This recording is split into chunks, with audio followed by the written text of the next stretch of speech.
Salam Sejahtera and a very good morning. Ladies and gentlemen, it's my pleasure to invite Dr. Umar Swift, CEO of Bursa Malaysia, to present his welcome remarks in conjunction with Ring the Bell for Investor Week 2020. Dr. Umar.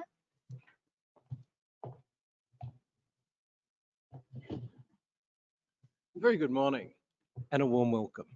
Thank you for joining us at this morning's Ring the Bell for Financial Literacy ceremony in support of World Investor Week 2020. Ring the Bell for Financial Literacy is a global initiative by the International Organization of Securities Commission and the World Federation of Exchanges to raise the awareness about the importance of investor education and protection. And we are pleased to host today's special webinar, Informed Investing and the Path to Wealth Creation. At Bursa Malaysia, we have a strong commitment to advocate financial literacy in our marketplace and the wider community. Financial inclusion is best achieved with greater empowerment through education. Now more than ever, the need to manage your finances and investments efficiently have become more important in the face of growing uncertainties. In the current economic climate, building wealth may have to go beyond traditional forms of investment, such as fixed deposits or even real estate. Investing in the stock market is something that investors should consider. It is a platform that can achieve sustainable wealth. It serves to promote growth and the development of the economy. Yet many people still feel uncomfortable in going into the stock market. Warren Buffett believes investing as an analogy to growing a tree. You may plant seeds today, but you have to wait many years to enjoy the shade. For example, you don't dig up a tree every quarter to check on its progress. Nothing much would have changed. In that brief time, you might even have harmed the tree. Instead of worrying about market's movements or thinking of the need to rush and chase the market, do take your time to familiarize your understanding of the market. Do not blindly follow the herd. Never invest in what you do not know or fully understand. Your needs and risk appetite before deciding on your next course of action. Invest for sustainable long-term growth, learning to become a savvy investor. Becoming an informed investor allows you to discover opportunities that may present itself as a result of evolving situations. What is interesting is the COVID pandemic has accelerated the use of digital technology to effectively reach a large segment of the population, resulting in greater financial inclusion. Please make use of content-rich platforms offered by the exchange, such as Bursa Academy, Bursa Marketplace.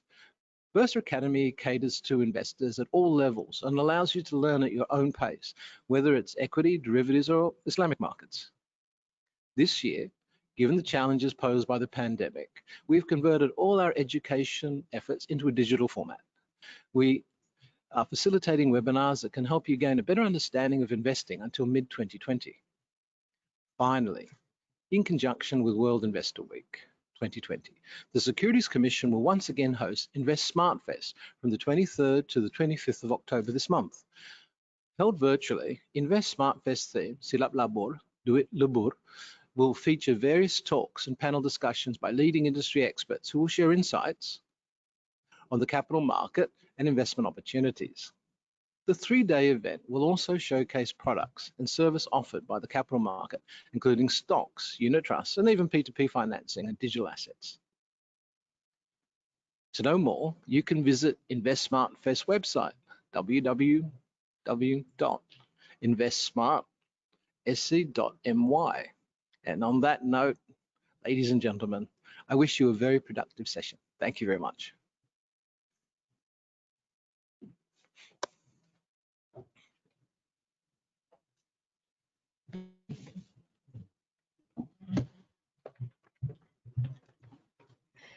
Ladies and gentlemen, it's my pleasure to invite Dr. Umar Swift to ring the bell to signify a support for financial literacy in conjunction with World Investor Week 2020. Ladies and gentlemen, the striking of gong will also mark the start of trading day at Bursa Malaysia. Let's do the countdown now. 3, 2, 1.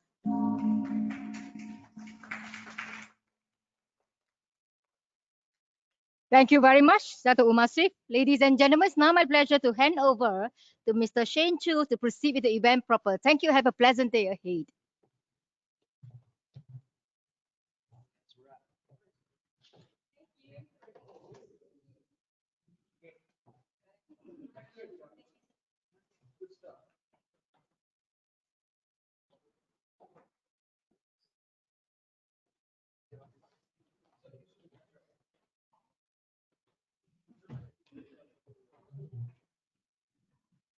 Test, test.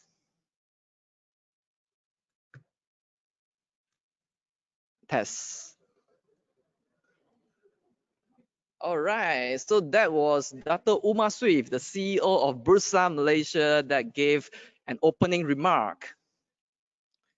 So good morning, everybody. Welcome to this webinar brought to you by Bursa Malaysia. And just allow me to share my screen right now, if you can hear me.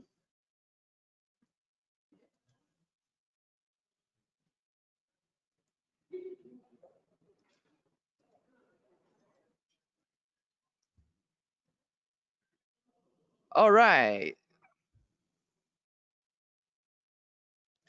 So first of all, I want to thank Bursa Malaysia for organizing this webinar, Informed Investing Path to Wealth Creation. Okay, so that was Dato Umar Swift, who gave the CEO of Bursa Malaysia, who gave an opening remark.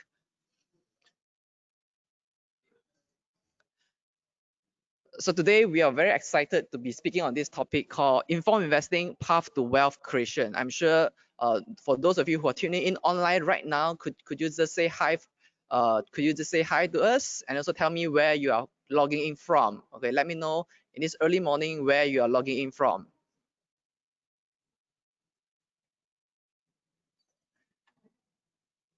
Okay, we have Lillian from Ipoh, Sulin from KL. Wow, we have Rabiatu from Teluk Panglima Garang. Okay, Michael from Malacca, thank you. From Puchong, KL. All right, cool. Thank you so much for tuning in the early morning at the start of trading day on Bursa Malaysia. This is Shen Chu streaming live from the Bursa Malaysia office. All right, so without further ado, let's just go quickly into the disclaimer. So whatever we share on with you on this webinar is only for educational purpose. In no way that we give any buy or sell signal to any stocks. So in the event that you want to buy or sell any company, you do it at your own risk. Okay.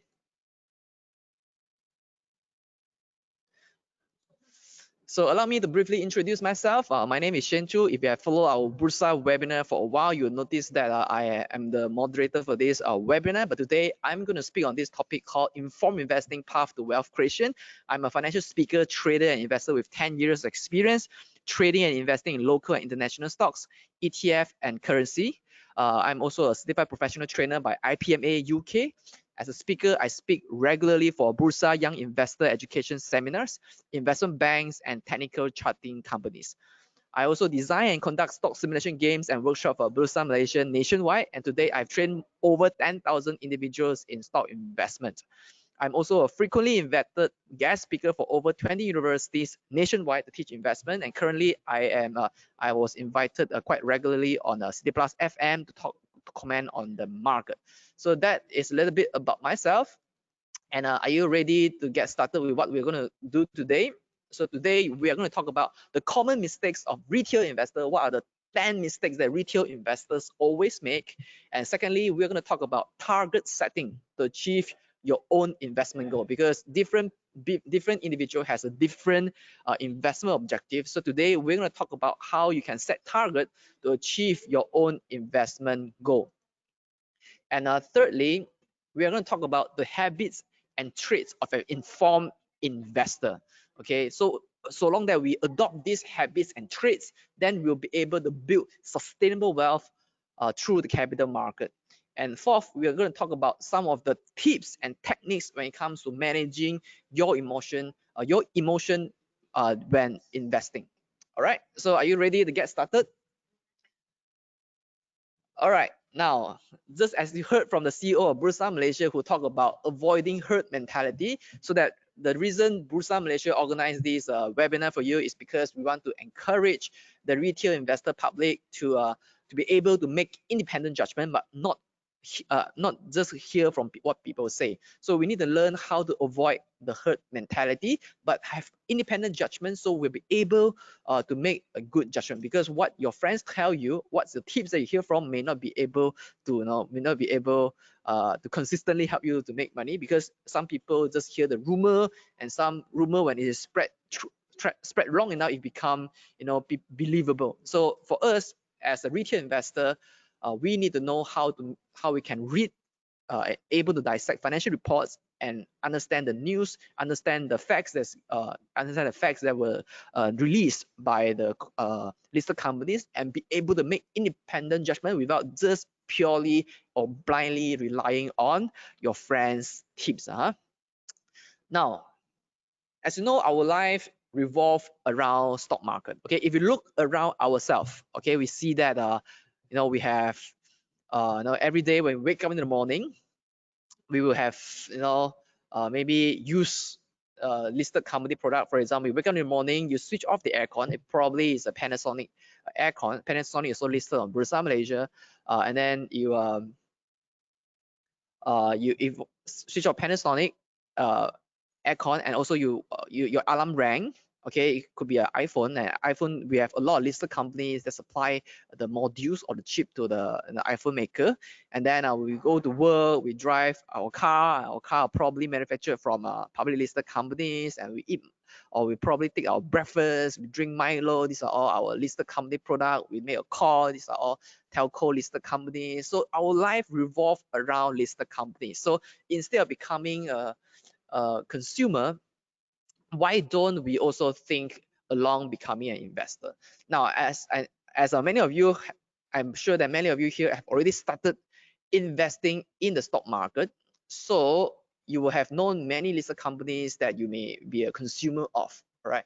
And for retail investor, right, oftentimes if we are not careful, if we just hear what people say, if you just hear from tips, then we might risk our hard-earned money to lose in the stock market. So retail investor do lose money. It's not all retail investor. Maybe you see your friends making 100% return, see your friend making 200, 300% return. You thought you thought you can be a bit more you know, not so careful. But in fact, those people who build sustainable wealth through the stock market are always very careful with what they invest in. Okay, they do their due diligence, they study the company that they want to invest in before they really put their money in. So retail investors do lose money. So let's talk about what are some common mistakes that retail investors always do that cause them to lose their hard-earned money, and see and assess for yourself whether do you make this kind of mistake. So number one, follow the herd, which is what we talk about and the CEO of Bursa Malaysia talk about just now. So we should be able to make independent judgment, not to only follow the herd. Maybe you have your friends telling you that, oh, this company are very good, just started a glove manufacturing manufacturing hub. Okay, so and then you, without doing your due diligence, you really put your hard-earned money into this company newly, just have a new venture into the glove manufacturing business, and then you follow the herd. Then eventually, when the tide turns, then you lose your hard-earned money. So number one common mistake that retail investors always make is follow the herd. Okay, because they don't know how to read financial reports. They don't know how to dissect the statements to the bone. They don't know how to make sense of the number and also the corporate announcement. And then so they rely on tips. They rely on their friends, their auntie, uncle, the pass up, you know, the people, the stranger tell you that, oh, this stock confirm go up. So when they tell you this stock confirm go up, then you also, without really studying the company that they mentioned, you put your hard-earned money into it. That then maybe out of 10 companies you put in, 5 of them that lose really big. So this is a first common mistake that retail investors make. Number two, retail investors always like to listen to tips and rumors. Okay, we always rely on tips and rumors, and then when people buy and we follow. Number three, retail investors like to do contra trading. All right, contra trading is a privilege that some investment banks and securities firms offer to you. So contra trading will mean that you buy on the T day and then you sell on the T+2. Okay, so contra trading doesn't involve really big capital. So a lot of people, because retail investors like to make money fast, so they commit. They fall into a contra trading. So when you do contra trading, because you have the urgency to sell by T+2, so sometimes you might make error in your judgment. Okay, so sometimes good companies may not appreciate in 2 days. So good companies will take some time for the market to realize the true value. So if we do contra trading, then it is a time that we lose money, and not only we lose our money, then we can also lose quite big in terms of our transaction fee. Number 4, choice of stocks. Okay, a lot of retail investors like to invest in the wrong choice of stocks. What are stocks that they like? Number 1, they like the penny stocks. Okay, so ask yourself, do you make this mistake or not? Okay, do you make this mistake? Do you like to invest or trade in the penny stocks? Penny stocks are stocks that are a few cents. Okay, for example, a 5-cent stock, if a 1 cent move is already represents 20%, because the movement is very drastic. So it gives us the adrenaline rush. Okay, we will feel very excited. Now, of course, when it comes to investing, if you feel that you're having excitement, then you're not investing, you're gambling. Do you agree or not? Okay, let me know if you agree. Let me know in the comment. Okay, if you agree, let me know in the comment. If you are having excitement, actually you are, not investing. You are gambling in the market. So investing, the real investing should be boring. Okay, because if you really want excitement, you go to Profile. renting. Okay? Go to casino. If I you give it to you. want Just to really confirm it because there's a changes. well, go I do it have the through old one. the stock market way. All right. Don't treat the stock market like the casino. So for us, not only we need to buy, for retail investors, we need to avoid those companies without good solid fundamental, because by avoiding companies without solid fundamental, then we'll be able to put our money in the useful place. All right. So number 5, no self discipline. Okay, many retail investors like us, we have plan, but many times we don't follow through our plan. And because what happened was, we let emotions to affect us. Okay, we let emotions to get into our way of investing. So when it comes to investing, let's say we want to buy this stock at 5 ringgit, but then you see the stock price never declined to 5 ringgit. It keep going up to 7 ringgit, 8 ringgit. Then you tak boleh tahan already. Okay, you cannot contain your urge. Then at the end you buy at 9 ringgit. Okay, you did not follow your plan, even though your plan was to buy at 5 ringgit, but because the market keep going up, so you cannot resist the urge, and then you invested actually at 9 ringgit. So that was the time where we defeat our own plan, and we did not have enough self-discipline. Okay, so this is or if you already set a cut loss point, okay, you already want to cut loss at say 3 ringgit. If it falls like 10%, however, because you are very hopeful, when the market drop, you still feel that there's a chance for it to rebound, so you actually did not follow through your cut loss target. Okay, so when you reach 3 ringgit, you did not cut loss, and you let it plunge a bit more until you reach out, let's say 1 ringgit 50 cent, then you actually regret.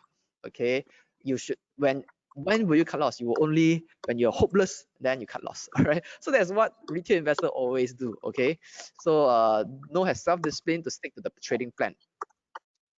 Number 6, want to make money fast. Okay, now retail investor always take Bursa Malaysia or the stock market as a place for us to accumulate, for us to make money fast. Okay, but remember this: stock market is not a place for us to become rich overnight, but it's a place for us to build sustainable wealth. Okay, not to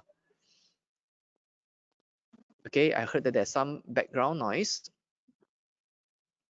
Test. All right, can you hear me?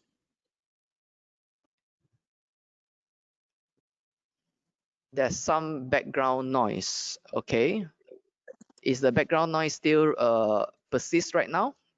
If yes, let me know. Now okay, clear. All right, cool. Maybe I speak too closely to the mic.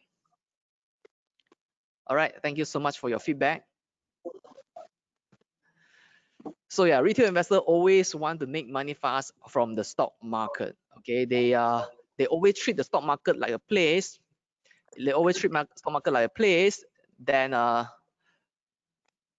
okay, I think I know where the sound's coming from.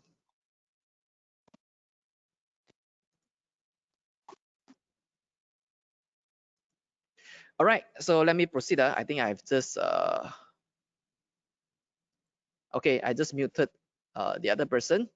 All right, so retail investors always like to take Bursa as a place to make money fast, but in fact, Bursa Malaysia or casino, Bursa Malaysia or the stock market. So we should not treat the Bursa Malaysia like a casino, but we should treat Bursa Malaysia or the stock exchange as a place for us to build sustainable wealth. All right, so number 7. No patience. Okay, when we do investing, we actually expect a retail investor always expect today I buy the stock 1 ringgit, tomorrow it should go up to 1 ringgit 20 cent. Okay, no, actually it doesn't work that way. Sometimes, you know, the true value of the company will only be reflected in the share price over a longer period of time. Okay, so as retail investor, we need to have patience. We need to have patience to be able to wait until the market realize the value. Okay, not like today you invest, tomorrow it will go up. Okay, so this is not the case. So always retail investor have no patience, and then or when you buy 1 ringgit, when the price go up to 1 ringgit 20 cent, you take profit. Okay, you just feel 20% good enough, you take profit. Okay, but then actually the company still have the potential from 1 ringgit actually all the way go up to, let's say, 4 ringgit. Okay, so you miss out on all the huge gains if you take profit too early. So we have known that some of the big companies like public bank those days were only like 1 ringgit or so. So if you only sell public bank, let's say at 2 ringgit, then you would regret until today, because now it's about 15, 16 ringgit, right? So as a retail investor, we need to have patience, not to take profit too fast, but follow the fundamental. Okay. Number 8, overly greedy. Okay, we want to make money fast, and then we are overly greedy. So and then overly greedy will means that when the share price have become overvalued, but you still don't want to sell. Okay, you still want to hope that it can go even higher. Okay, don't know when to take profit. Okay, so this is over greedy. Number 9, don't cut loss. You just now I think I briefly talked about cutting losses. So the 9th mistake is that retail investor always become very hopeful. When their judgment is wrong, they still do not want to cut loss. Okay, so this is 9. Later we'll talk a bit more on cut loss. Now 10 is frequently buy and sell stocks. Okay, we frequently buy, frequently sell, and then the trading become more frequent. So when we do so frequently trade and sell, buy and sell like contract trading, then they will have paid a lot more of a transaction cost in the area of stamp duty, clearing fee, brokerage fee, and also the stamp duty, clearing fee, brokerage fee.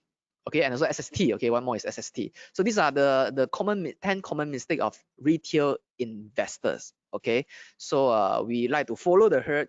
We like to listen to tips and rumors. We like to do contract trading. We always invest in a wrong choice of stocks. Okay, without good fundamentals. We don't have self-discipline. Even though we have a plan, we never stick to our plan. We want to make money fast. We treat stock market like a place to be rich quick tomorrow. Okay, we have no patience. We are overly greedy. We don't know when to take profit. Okay, we don't cut loss. Okay, we are very hopeful. We don't want to cut loss when we have a paper loss, and we frequently buy and sell stocks. So this is 10 common mistake of retail investors. So tell me, let me know honestly, which one you do the most, or you commit the most. Okay, let me know. Is it number 1, number 3, or number 10, or number 8? Okay, let me know in the comment which one do you think is a mistake. Okay, so okay, some people say 9, some say 4, some say 7. Okay, 5. Okay, I think 9. A lot of people are 9, don't cut loss. All the above. Okay, from our friend here, Wong. Okay, all the above. Okay, well, many people say don't cut loss is the mistake, huh? So now, is investing really risky? Okay, so this is the question. Now, actually, investing won't be so risky if you know how to avoid the risk in investing. Now, number one, people always say, we're very worried about investing in stock market is price will crash. Okay, if I invest in the property market won't crash. Okay, but in the stock market, one ringgit stock can go down to 50 cents. Okay, so this is like 50% loss.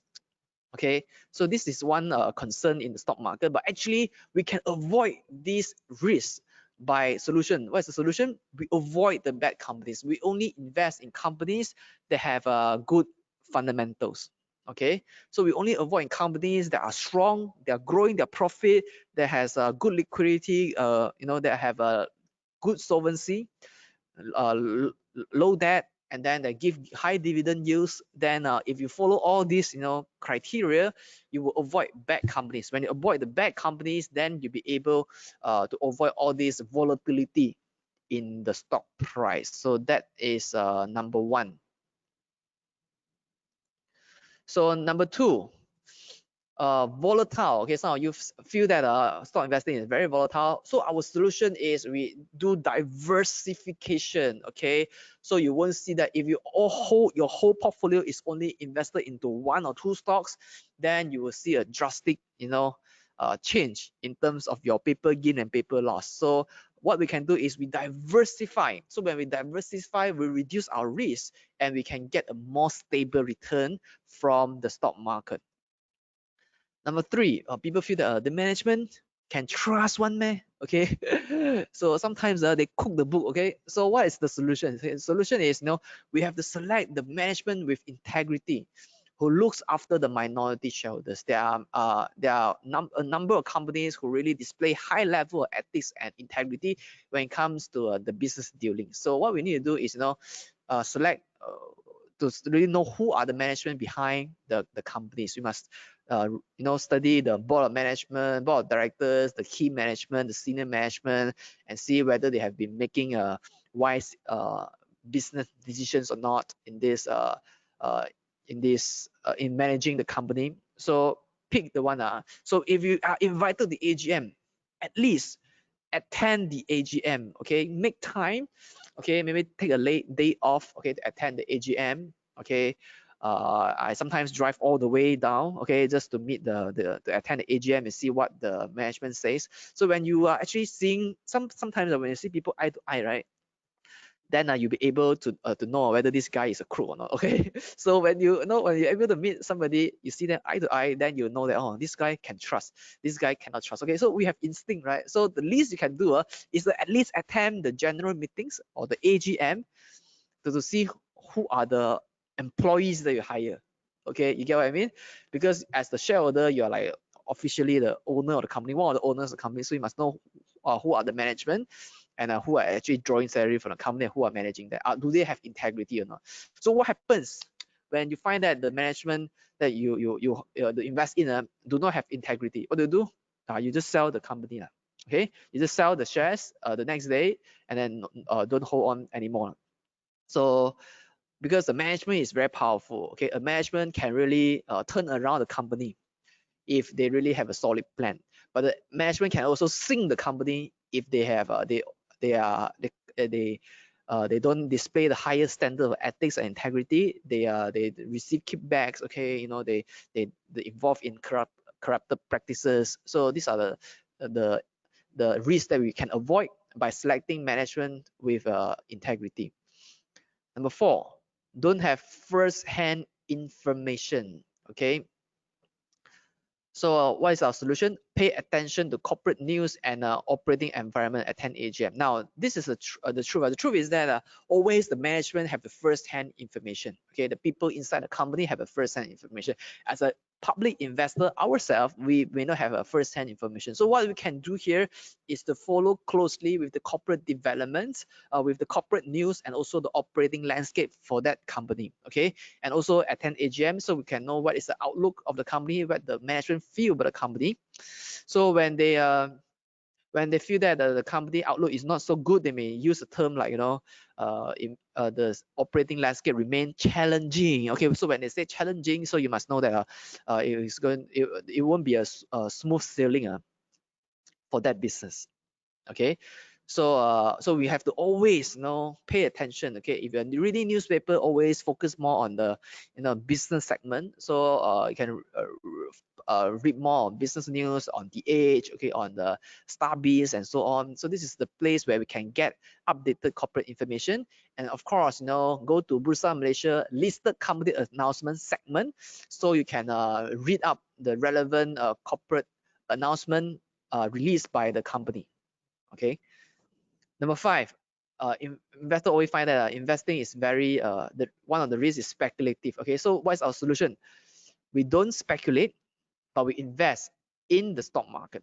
Okay, we don't speculate, but we invest in the stock market. So then the stock market will not be so speculative. Okay, so we don't want to find penny stock that want to go up. Okay, but we really pick good companies, because the penny stock that go up, maybe if you are the last one who leave, the market, right, then you'll be stuck at the highest floor of the condo. Okay, 住套房啊, so this is what people say. Okay, so we must really practice prudent investing by not being speculative. Okay, so these are some areas and some solutions where we can avoid the unnecessary risk when it comes to investing.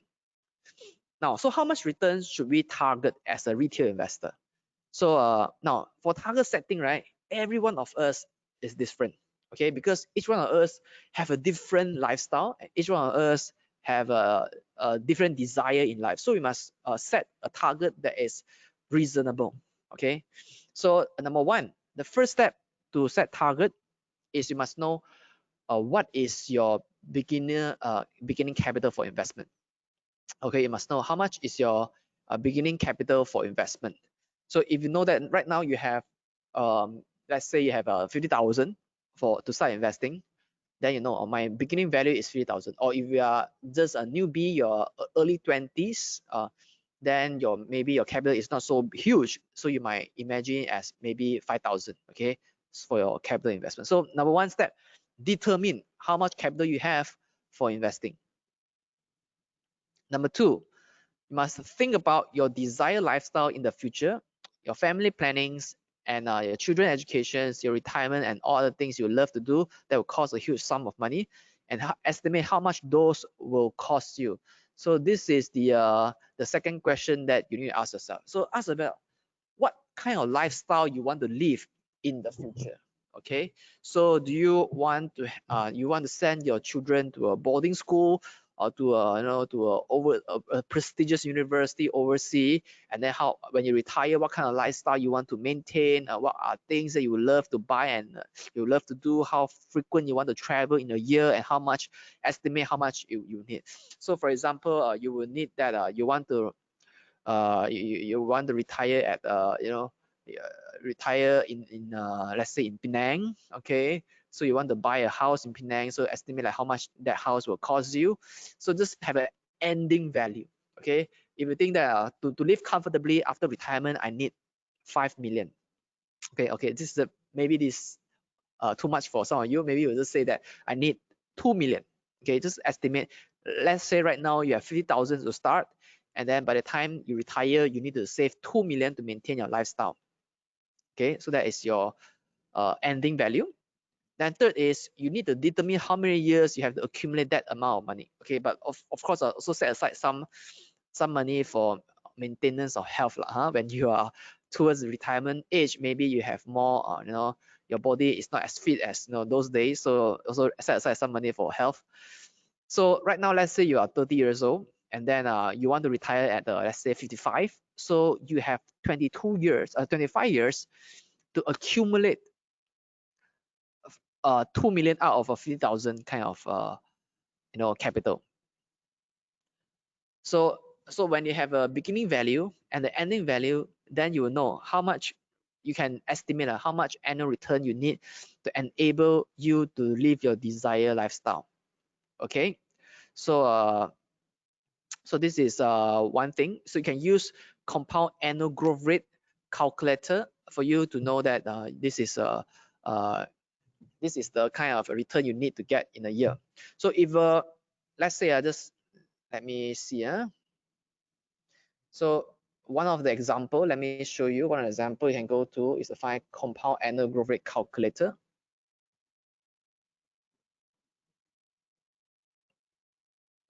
So let's say your startup capital is, let's say 50,000, and then your ending value you want to have 2 million, and then you have how many years? Let's say 25 years to achieve that. Okay, then you calculate. On every year, you need to make 15.9%. Okay, so your money from 3,000 will compound to 2 million by the time you retire at 55 years old. So this is the output. Okay, you need to have 15.9%. Then you know 15.9%. What kind of portfolio should you build? Okay, you can build 15%, right? You can build maybe half portfolio is in the blue chip stock, and the other half, sorry, maybe 40% in blue chip, 60% in growth stock. Then you'll be able to reach maybe 15.9% a year. So let's say you have, let's say your starting value is 100,000. Okay. Okay, is it 100,000? Okay, no, this. Okay, your starting value is 100,000, and you want to build to 2 million. And the same thing is you have, let's say you have more times. Okay, you have, let's say 28 years. Okay, you want to retire. Let's say right now you are, 32 years old. You want to retire at 60 years old. So you have 28 years to achieve 2 million with a startup capital of 100,000. So you click calculate, then you will know your compound annual growth rate is 11.29%. So you only need to achieve 11.29% return to build from 100,000 to 2 million. So what kind of portfolio should you build?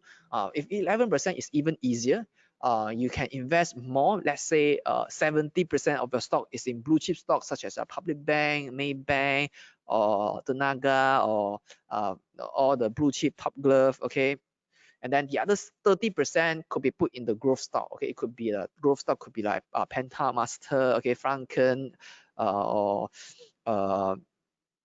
Me Equipment, Great Tech. Okay, so these are some companies that can put your money in for the 30% of the portfolio. Okay, so each one of us will have a different target.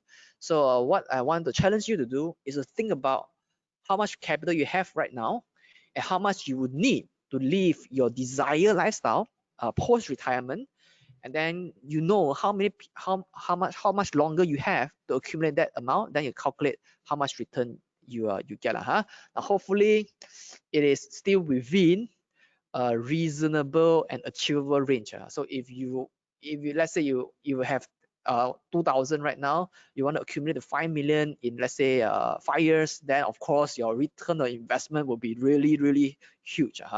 So if our return on investment is not so huge, required return of is not so huge, then we don't have to take unnecessary risk. Okay, because investing in high growth stock is highly risky. It's more risky than investing in a investment grade blue chip stocks. So this is each one of us is unique. Okay, each one of us must know our number. So this is financial planning. Okay, you must know exactly how to achieve your goal. Okay, so sit down, really think about, discuss with your spouse. Okay, think about what kind of lifestyle you want to live post retirement. Okay, estimate the kind of the cost that will incur to you. Then you will know how much return what kind of portfolio you should build. Now, so this is another simple trick that you can learn, which is the rule of 72. Rule of 72 says that if you take 72 divided by the rate of return, so that will be the time required for your capital to double. Okay, so let me give you an example.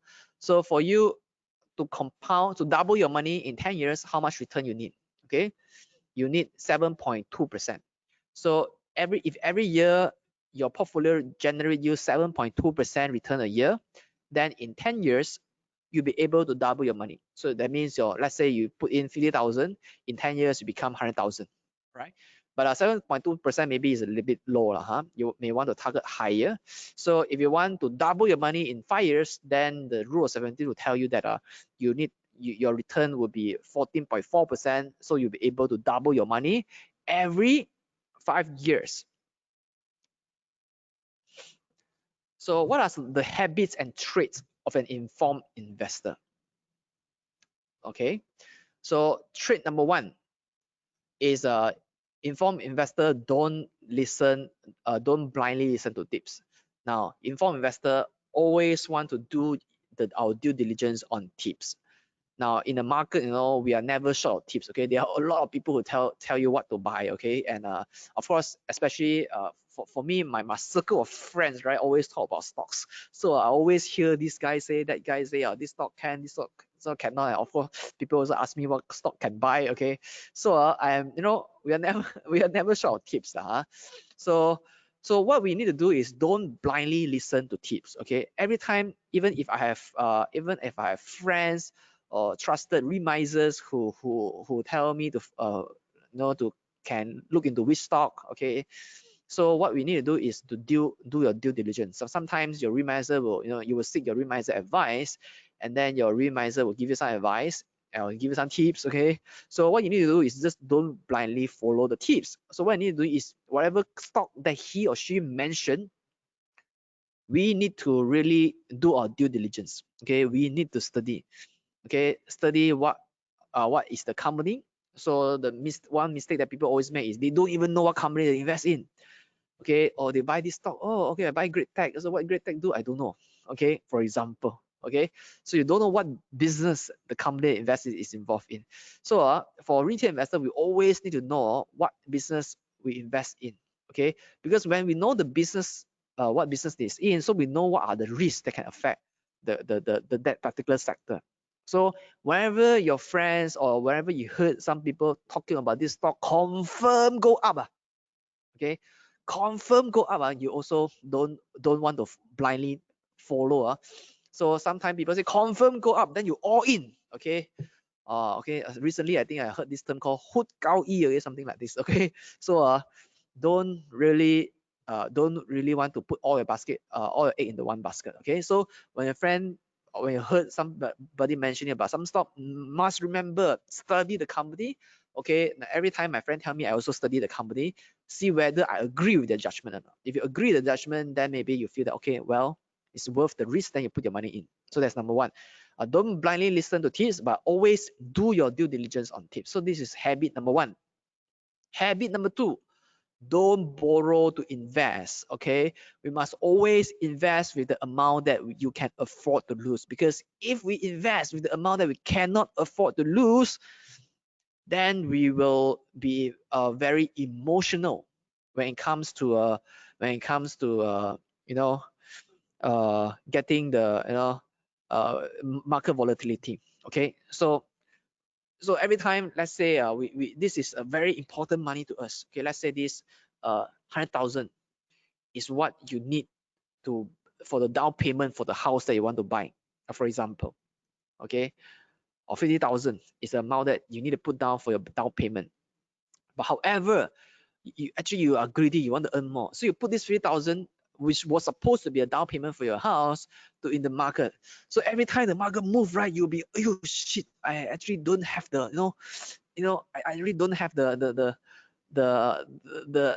money anymore. Okay, if it go down like 1%, 2%, you will be very emotional. Okay, so you feel like, oh, very stressed.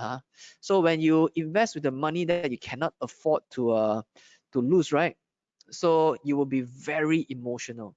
So trick number 2 is don't borrow to invest. Never borrow to invest. Now, unless you are really knowledgeable about debt leverage, unless you really know debt leverage well, for example, share margin financing, and are prepared for any possible adverse outcomes, then you must strictly follow these guidelines. Don't borrow more than 20% of your portfolio value. Okay, if you borrow more than 20%, then I would deem that is over leverage. Number 2, only invest in investment grade companies. Don't use it on speculative stocks, okay, or highly risky stocks. If possible, use this debt leverage, invest in company whose dividend is more than the interest. Okay, because if the dividend is more than the interest, then at least when the when the share price goes south, don't go against you, then you won't be emotionally so stressed. Okay, so you'll be able to your return from dividend yield alone is enough to pay the service, the interest that you need to pay to your to the bankers. Okay, so if can avoid investing unless avoid share margin financing, but unless you really know well, then you also don't borrow more than 20% of your portfolio value. So this is rule number 2, never borrow to invest. Habit number 3, informed investor always invest within our circle of competence. Okay, so we must, each one of us have our circle of competence. Okay, some of us here are more knowledgeable in the plantation industry because we work for a plantation company. Some of us here will be more knowledgeable in the manufacturing line because we are in a factory. Or some of us here will be more knowledgeable in the area of tech space because we are in in the industry. Some of us here is the service industry. Some of here works for consumer fast FMCG company. So we are more familiar with the consumer staple stock. So each one of us will have our circle of competence, whether you are a housewife, whether you are working professionals. So each one of us have our circle of competence. So what we need to invest in is we must always invest within our circle of competence. Okay, so know your circle of competence and stick within it. So this is what Warren Buffett said. The size of that circle is not very important. Knowing its boundaries, however, is vital. So this is from Warren Buffett. All right. So if you're a housewife, then let's say you will go to supermarket, you will go to hypermarket to buy goods. So if you're a housewife, maybe you're familiar with all the prices. You know which brand or which brand got more sales right now. Okay, which brand people always buy right now. You will roughly know. Okay, whether it's Nestle, F&N, or Dutch Lady. Okay, what kind of product? Okay, Hapsing, Apollo. Okay, so what kind of brands people buy? Then you will know. Okay, so this is the, if the product is widely consumed, then we can actually know that this range of product will actually, the share price will actually may perform better because the business result will be better. So this is number 3, invest within our circle of competence. Even though you are a housewife, you will still have the circle of competence within you.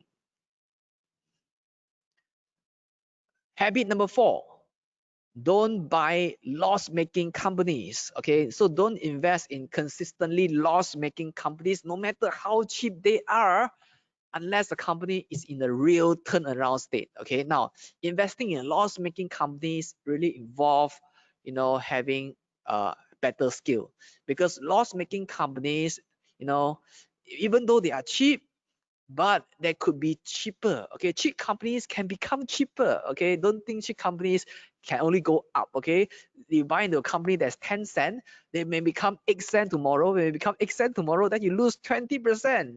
Friends, okay, don't buy loss-making companies unless you really know the company is in a state of turnaround. Okay, they are really being turned around. Then you can, because you really understand the company well inside out. You know the company inside out. If the company is really being turned around, then you can consider to invest in a loss-making company. Unless you are really knowledgeable about the company, then avoid buying into a company that loss-making. Okay. Number 5th, don't buy inconsistent companies. Okay, so these are the 5th trait of a successful and informed investor. We, as an informed investor, we want stability. Okay, so we don't want to invest in company that deliver inconsistent profits. So sometimes it's up, sometimes it's down. Okay, because when a company deliver inconsistent result, then it might mean that the business is not so stable. Okay, so but this is the exception for cyclical stocks. So when a company is in a cyclical stock, then they are subject to the cyclical nature. Then of course you will know when the cyclical trend comes, then you can follow the tide. So if you don't understand the company's secret behavior, then don't invest in companies that deliver inconsistent profit. So what we want is companies that always, first year make 20 million, second year make 40 million, third year make 60 million, fourth year make 80 million, and last year make, let's say, 100 million. So these are companies that is predictable and then has a stable growth. Okay, so this is trait number 5. Trait number 6, diversifying. Okay, now diversification minimizes the impact that the performance of any one security will have on the overall performance of the whole portfolio.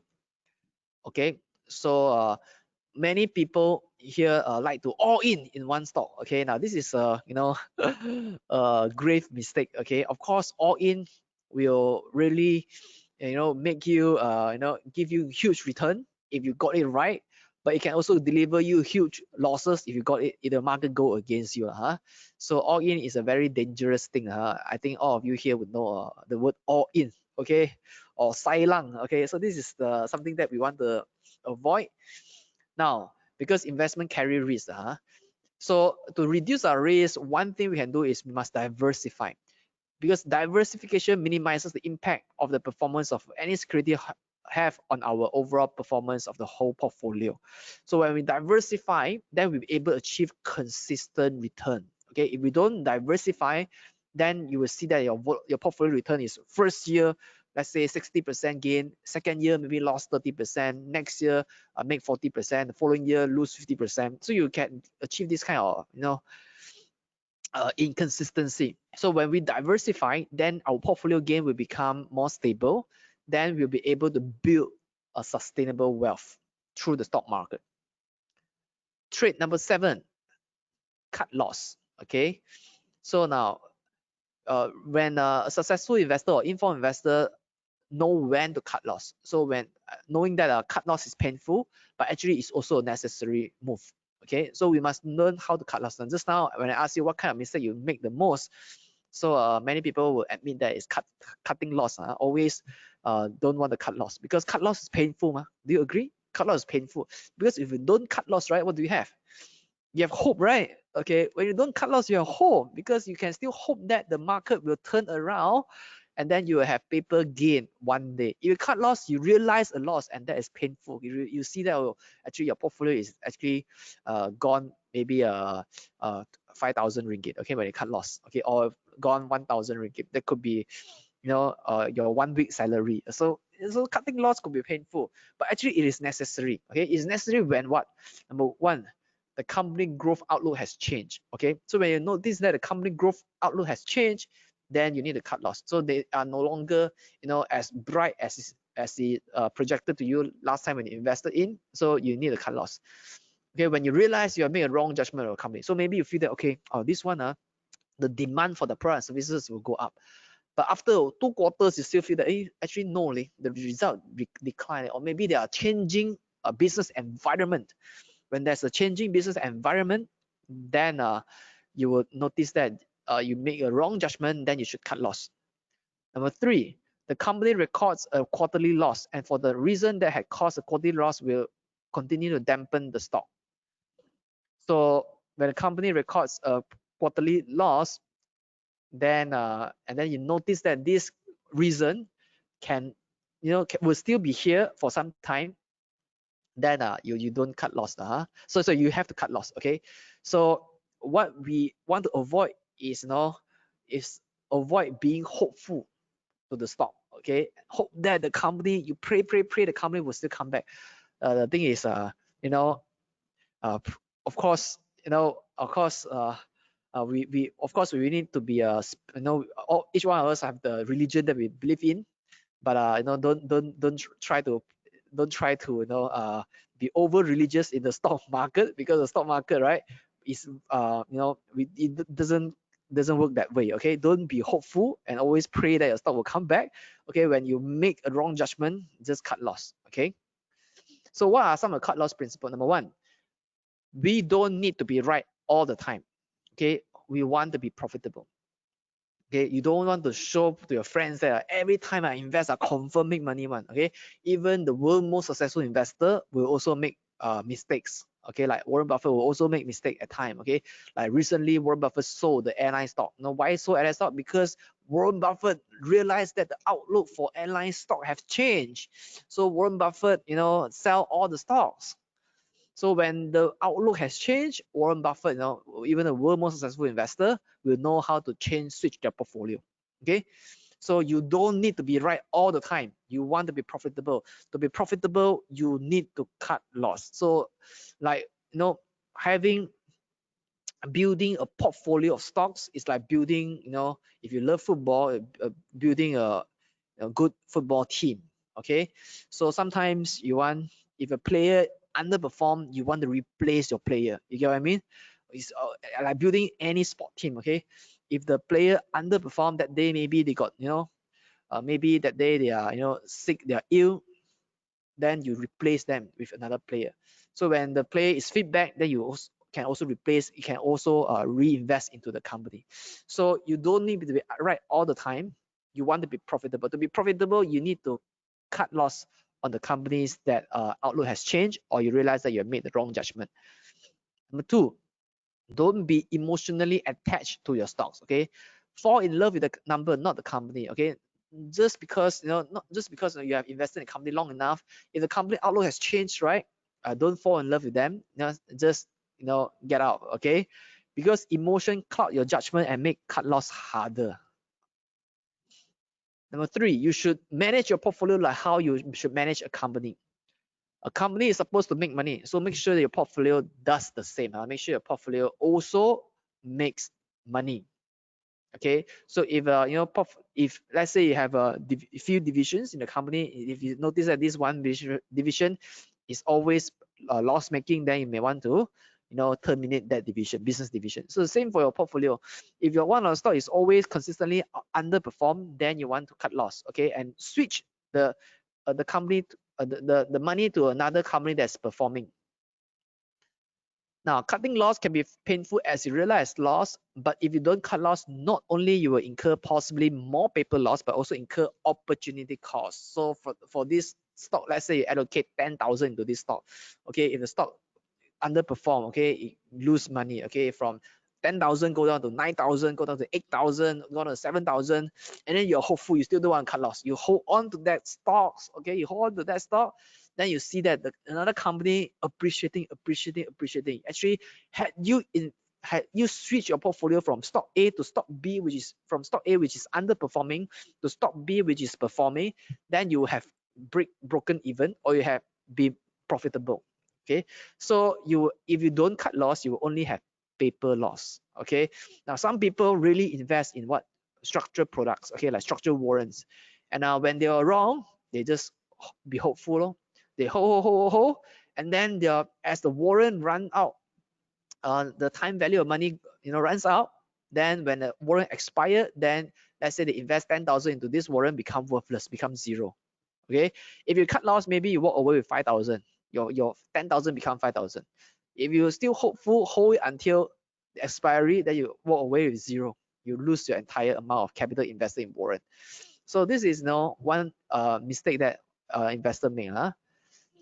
So why do investors sell the winners and keep the losers? Okay, most investors do not have the patience. Okay, so always sell the winner and keep the loser. That's really this kind of behavior. Okay, so let me ask you. Let me just launch this kind of survey.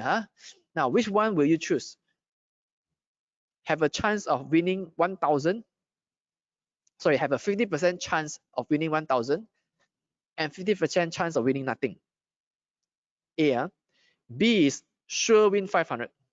So which one will you choose? Okay, let me know in the comment. Which one will you choose? Okay. A is 50% chance of winning 1,000 and 50% chance of winning nothing, or sure win 500. A or B? Let me know. A or B? Let me see the comment. Okay. Give you 30 seconds more to answer.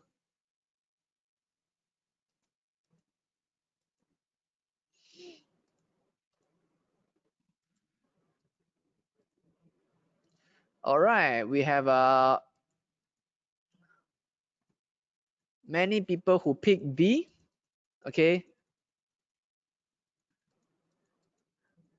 Okay, Julie, unable to comment. You just type here. When you type here, that means I can see. Okay, Julie Lee. Okay, unable to comment. So I can see your comment. So you just type A or B. Okay. Okay, B, right? I will say that from my screen right now. Majority of you will pick B. Sure win 50%. Sure win 500. So I was from my screen right now. I see 80% of you pick B. Okay, sure win 500 versus 50% chance of winning 1,000, 50% chance of winning nothing. If you can see these two expected outcome is the same. If you take 50% times 1,000 plus 50% times 0, you get 500 as well. So expected outcome, expected value is also 500. So this one is sure win, confirm win 500. Okay, most of you here pick B. Huh? So let me ask you another question.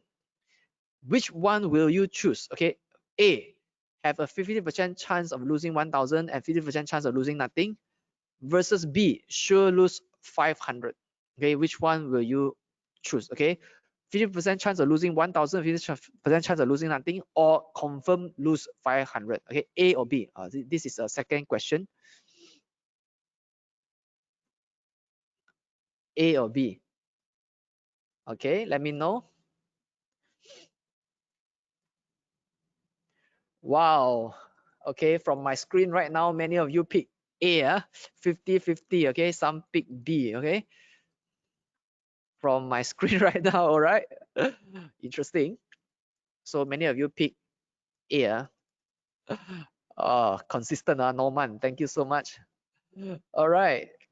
So many of you pick A in this regard. Okay. Now, so actually this experiment, right? So from the first test, we can conclude that when it comes to winning, right, most of you here answer B. Okay, sure win 500. So this experiment was actually conducted by psychologists Daniel Kahneman and Amos Tversky in 1979. When both of them conduct this experiment, asking people to choose between A, 50% chance of winning 1,000, 50% chance of winning nothing, and B, sure win 500.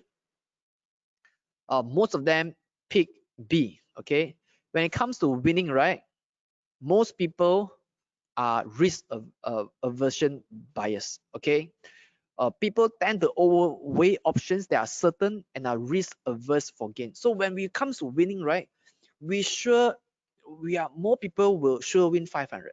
So this is we'll pick this option. This is as of people who want to, when it comes to take profit, right, they will always take profit first. Okay, when it comes to like having 10% gain, 15% gain, they already take profit because sure win already, right? So this is when it comes to picking gains that are certain, right? People tend to overweigh options that are certain and are risk averse for gains. Okay. So now, second question, which one will you choose? Having a 50% chance of losing 1,000 and 50% chance of losing nothing versus sure lose 500. When it comes to this option, right, most people pick A, like what the experiment that I conducted just now. Okay, most of you, 80% of you pick A.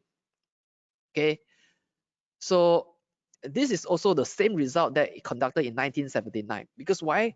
When we pick sure lose 500, right, we are painful. Okay, so we confirm lose 500, we might as well take a bet, right? We take a bet. Okay, we want to, we still got chance. Okay, if we have chance, right, we maybe won't lose anything. Okay, so when it comes to this theory, prospect theory, most people tend to have loss aversion bias. So people tend to take risks to avoid losing money.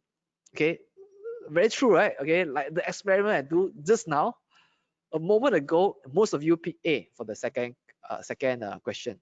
When it comes to winning, most of you pick B, sure win 500. Okay, so when it comes to sure win, right, most people, when it comes to winning, most people have a risk aversion bias.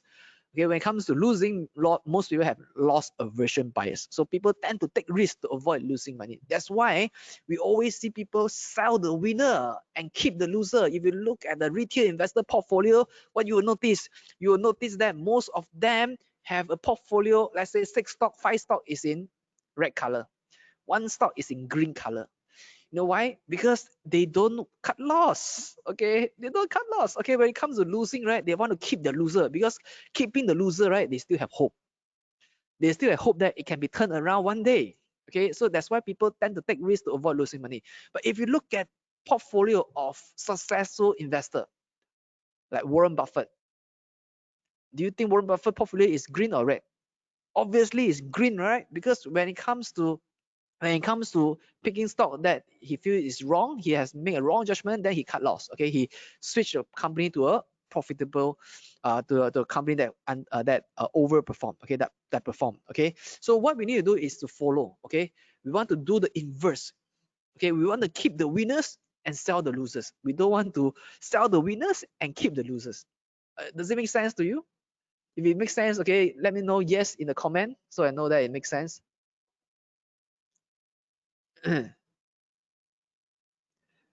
All right, thank you so much. So remember, we have to do the inverse. Don't sell the winners, keep the loser, but we want to keep the winners and sell the losers. Okay, so this is a prospect theory conducted by in 1979. We noticed that when we make 100, this is pound, right? You make 100 pound, right? The happiness is only this much. But when we lose 100 pound, right, the pain of losses is even greater than the pleasure of making 100 pound. You get what I mean? You see, the sense of loss is greater when we lose 100 pound versus the kind of gain that we make when we make 100 pound. So this is, the difference between prospect theory. Okay, between when the feeling when you gain and feeling when you lose. So that's why people tend to keep the losers and then sell the winners. Okay, so this is exactly the opposite that we want to do. So losses impact larger than gains. So now when it comes to managing emotions, this is very instrumental. We need to manage our emotions so that we'll be able to weather through the stock market storms. Okay, so sometimes we have plan, but we never stick to our plan. And then we let emotions cloud our judgment and affect our plan. So when it comes to investing, we must know how to how to manage our emotions. So what emotion do you feel when you invest in stocks? So there are actually generally 4 emotions. Number 1, fear. Do you feel fearful when the stock market crash? Like in the 2020 March, okay, in the March 2020 when the stock market crashed, okay, almost every few days, circuit breaker in the US, okay, also or leaving down in many stocks, okay. So when it comes to this thing, people fear, okay, people have fear in the stock market. Number 2, we have greed, right? We also have greed in the stock market. We want to make more money. We don't take profit when it is time to take profit, okay. We have hope. We hope that the stock will turn around, and then we always regret. Regret. Okay, so let's just delve into this emotion one by one. Okay, what is fear? Now, fear is when you get emotional about every little price action of the company that you just bought. Okay, fear is when you hear some negative rumors about a good fundamental company that you bought and sell the company short without doing much due diligence about the rumors. So this is fear. Okay, so when you invest with the money that you cannot afford to lose, then you will get very emotional as well.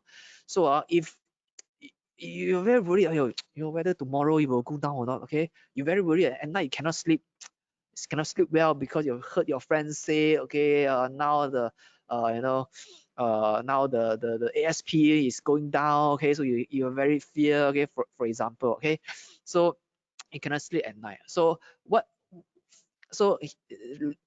read this. Fear is when you hear negative rumors about a good fundamental stock that you bought and sell the company short without doing much due diligence. So sometimes we read news, then we get emotional. So what we need to do is we need to cross-check with the facts. Okay, just you can go to Bursa Malaysia website and then see all the listed company announcement. They will know whether this is fact or not. Okay, so don't be too fearful.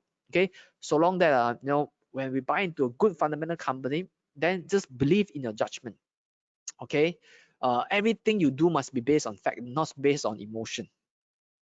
All right. So next is greed. Okay, greed is, you know, oftentimes we are very greedy.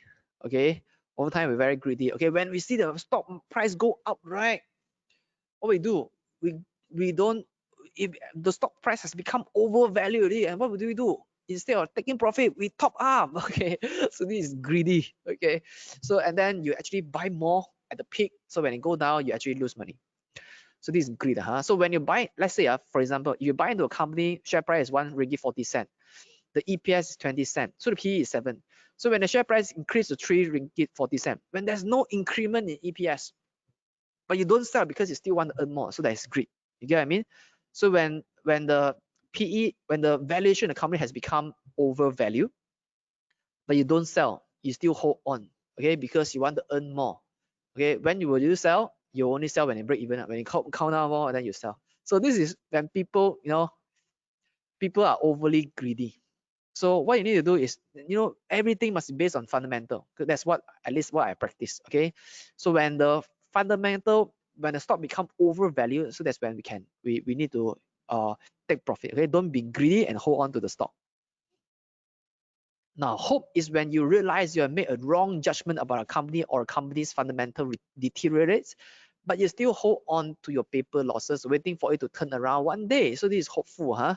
So hopeful is, you know, every time when people become, you know, when you see when the share price go up, okay, let's say share price go up, will you sell?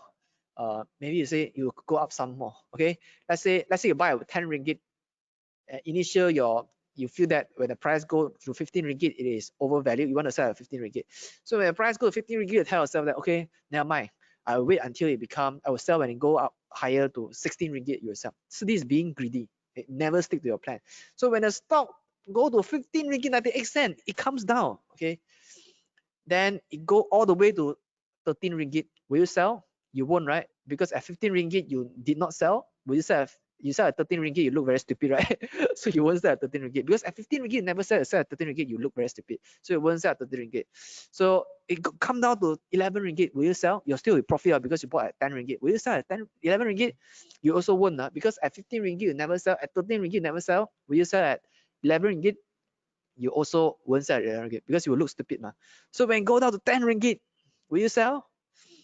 You also won't sell, because when profitable you never sell. When you become break even, you sell, you look even stupid, right? So you also won't sell at 10 ringgit.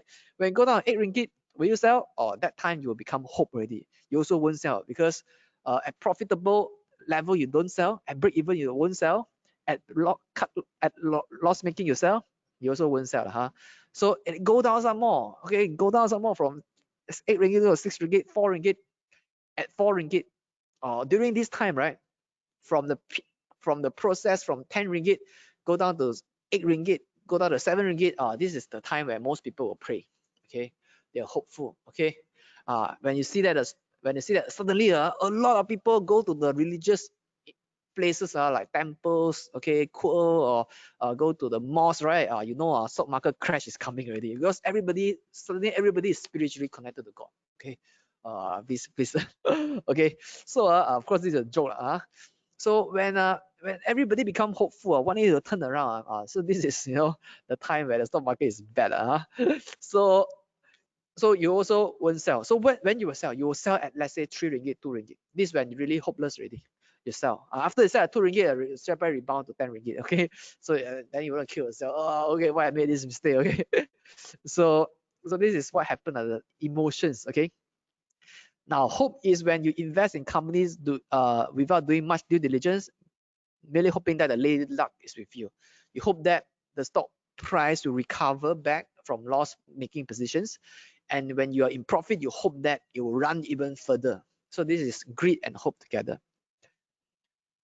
Regret is when you notice that the share price still goes up after you sell your stocks. Okay, regret is when the share price still goes down after you buy the stocks. Okay, now every time buying the stock is actually a very logical process, but selling the stock is another level of skill. Okay, now every time when we sell stock, right, so oftentimes we say that the buy process is a science. Okay, the buy is a art of, is a science, but sell is an art. Okay, the sell because every time we sell, right, we have emotions. But every time after we sell, right, if the share price still go up, right, then we have regret. Yeah, we should have sold a bit later one. Then we make more. Right? This is a regret, lor. So regret is also when the share price still go down after you buy. After you buy, right, I say, your share price still go down. Yeah, I buy early already. So regret buying too early. So these are another emotions that you will feel when you. So the thing is, after when you sell, right, remove the stock from your watch list so that you won't feel emotional. Because after you sell, right, you see the share price still go up, maybe you're itchy, you still want to buy some more. Okay, so you know, so the best is after you sell, right? After based on fact, right? You feel that this stock is overvalued, you sell, then remove it from a watch list. After maybe 2 weeks later, you only see lah. So because otherwise, you feel emotional about that. Okay. Now, so here are the emotion through the investment cycle. Okay.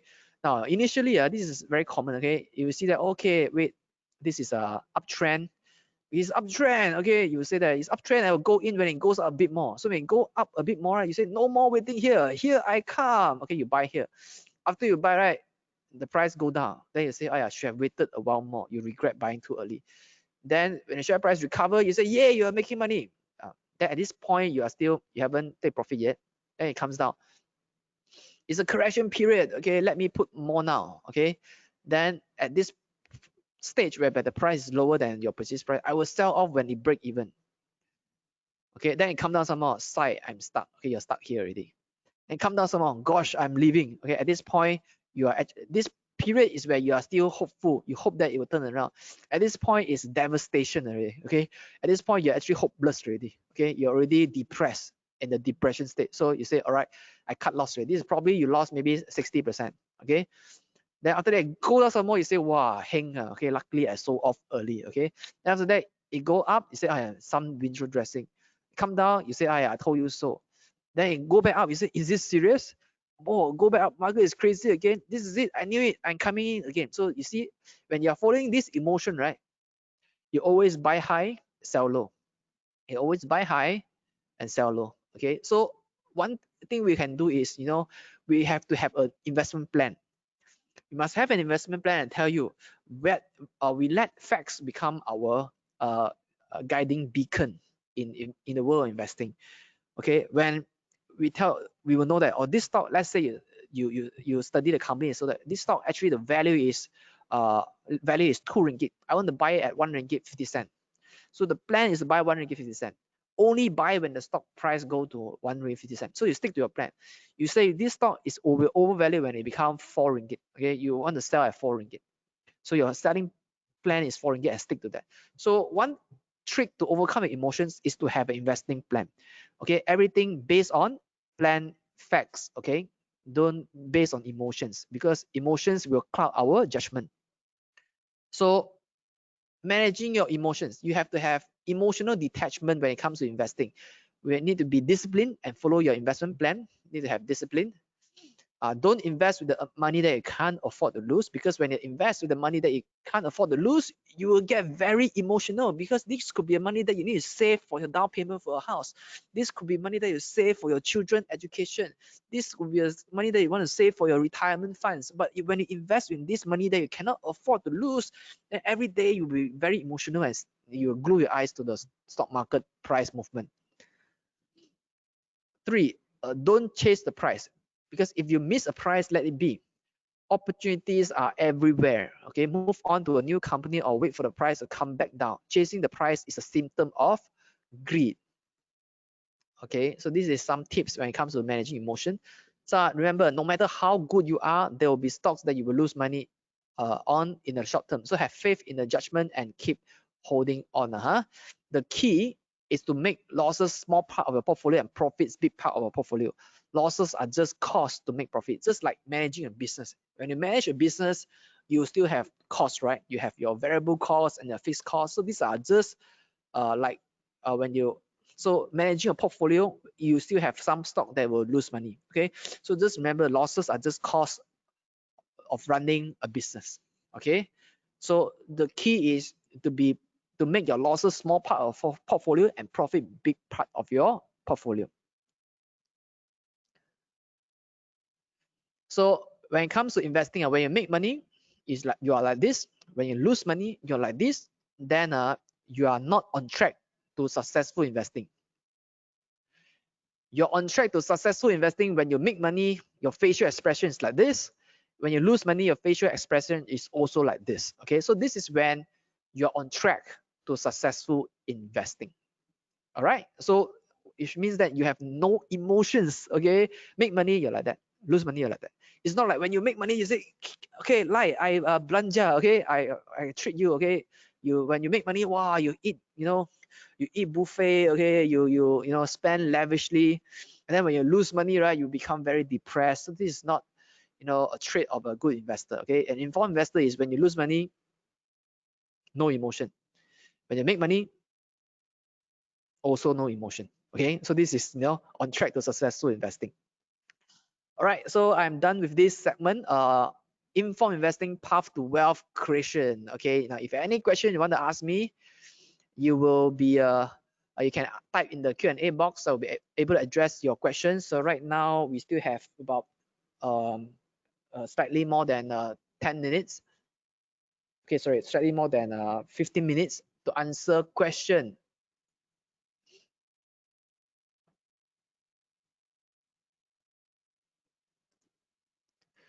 All right, I'm seeing many questions on my screen right now.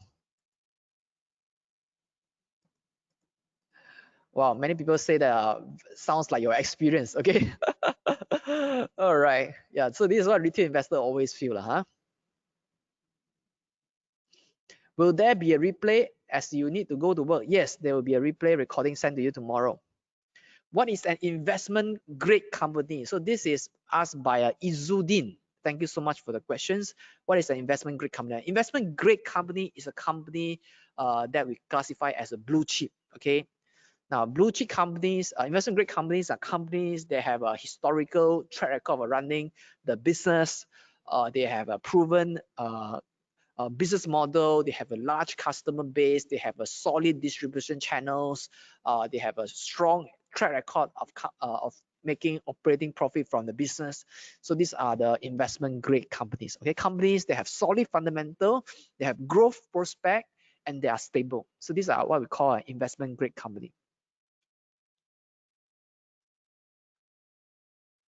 All right. So one of you are saying that if I have lost 90% in a stock and stock capital portfolio is 50%, I have another stock paper loss 50-60%. So now the portfolio is left 25%. Wow. So what should you do? Well, this is a very tricky situation. This is because if your portfolio is now only left 25%, right? Then you must ask yourself, is the stock that you're holding on right now has solid fundamental or not? Do you think in the next economy cycle it will go back up or not? Okay, or do you have a better stock that you can invest in? If you feel that these stocks that you are holding on right now are of solid fundamentals, then of course you can still hold on. Okay, when the next cycle come, then you will go, then you move on. Or if you have other better opportunity elsewhere, the stock that's maybe on momentum, then you can also switch. So it all depends on you whether you should cut loss or not. It depends on what kind of stock that you hold. Okay, but of course it is a out of money warrant, and if these are warrants that are near expiry, then obviously you have to cut loss already. Okay, if it's warrant near expiry, then you have to cut loss already. No, don't hold on. If it's warrant that's less than maybe 2 months, then maybe you're in paper losses right now, then I think you should cut loss already. That's for warrant. If your stock, then it depends on what kind of stock you hold on. If this is a company that are experiencing short-term negativity, then you may hold on when the tide is turns around. If it's a bad quality company, then cut loss. Okay. How do you determine if a stock is overvalued? Okay, now this is a very good question asked by CEO. Now, thank you so much for the question. Now, how do we know that if a stock is overvalued? Is we can use a normal, most retail investor would use a more common valuation ratio, which is we use PE ratio, or we use a PB ratio to know that whether this stock is overvalued or not. So if you want to benchmark the PE ratio, we benchmark against the industry peers. So let's say if you invest in a let's say a consumer staple stock, then you benchmark it against other companies in a consumer staple industry to see what is the P ratio. If the average P ratio is 20 or 25, then in stock P ratio is now 35, then this is overvalue. So we can do comparison. Comparison number one is compare with their historical PE. Let's say you invest in company A. Company A, over the past 10 years, the PE ratio is always, let's say 20. Okay, and the lowest P ratio is, let's say 15, highest is 25. Then if the stock price right now is doing a PE at, let's say 25, then it's overvalued because it's at the 10-year high of the PE ratio. So this is one way you can compare with the stock historical PE ratio. The second way you compare is compare with industry peer. Like I say, if the industry peer is doing at 25, this stock is 35, then maybe it's a bit undervalued. So these are two ways that we can compare. Okay.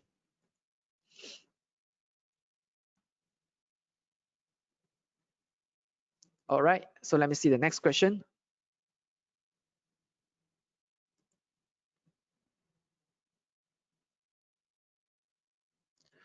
Let's see.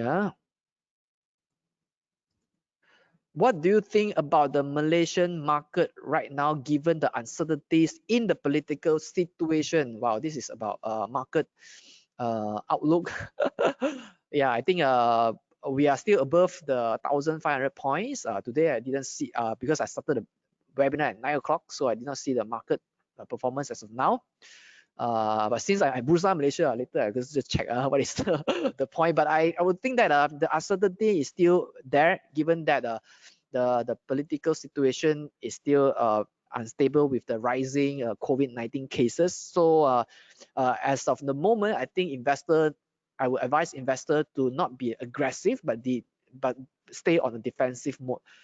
Ideally, invest in companies that are defensive in nature. The company business performance will not be affected so much, even though it is the pandemic. Okay, so business performance will still be here, even though pandemic outbreak becomes serious. So don't invest in companies that the pandemic will seriously affect, will adversely affect the company's performance. Okay, so we have political uncertainty right now, when our opposition leader saying that they have numbers, but then there's we don't know what will happen, what will unfold in the political scene. So politics looks a bit more unstable, and then the COVID-19 cases will also is on the rise. So right now I think safer for us to be defensive, have more cash position in your portfolio. Don't be 100% invested. So this is my some of what I think I would do.